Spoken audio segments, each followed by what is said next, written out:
Jim, so let's break down these races a little bit. Let's start off with the New York mayoral race. Democrat Zohran Mamdani is polling at 43%, but he's facing a criminal referral over alleged illegal campaign donations from foreign sources. Do you think this will affect the election outcome at all? I mean, I can't see it at present. If there is substance to all this, it's going to take a little bit longer than Tuesday to get that resolved.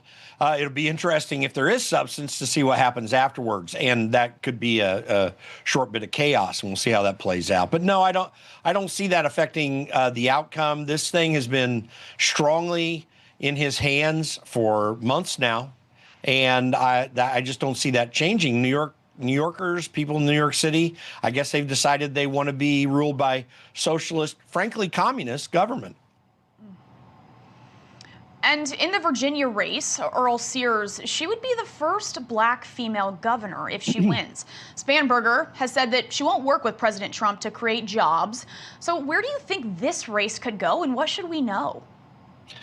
Well, right now, there no doubt through all the polling that I'm seeing that Winsome Earl Sears is gaining ground and maybe right there within striking distance. It's going to be very difficult. I mean, remember, Northern Virginia, where I sit right now, is filled with Democrat government employees and in some cases former government employees if they haven't yet moved from the area.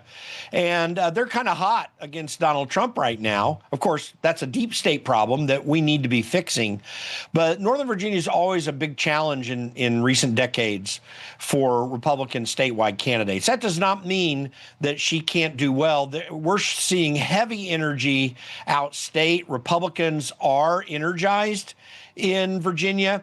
The question is, are there enough votes to bring her over the top? Now, I think Attorney General candidate Jason Miyares is going to beat Jay Jones, who had those rancid texts where he was wishing on the death of former Speaker of the House and his family. And I think that negativity has definitely penetrated that state, so Miyares has the upper hand. If there's energy enough there, that oddly enough may sweep right up into the governor's race and help Winsome Sears out.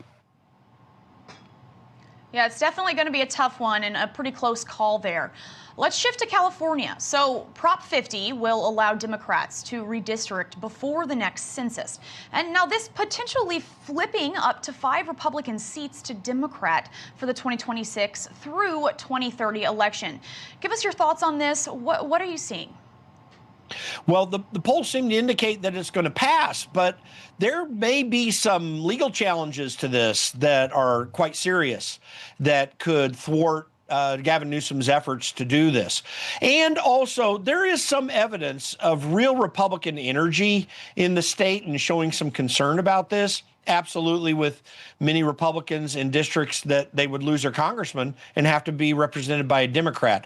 But I mean, if I had to put money on it, I think it's going to pass. But you're seeing an effort across the nation. It just got finished in Ohio. We've seen Missouri and Texas do this. Florida's likely to do it. Indiana has had Governor Braun called a special session there. There are a lot of Republican states that are going to counter whatever gains Gavin Newsom can pull out of his hat in this one.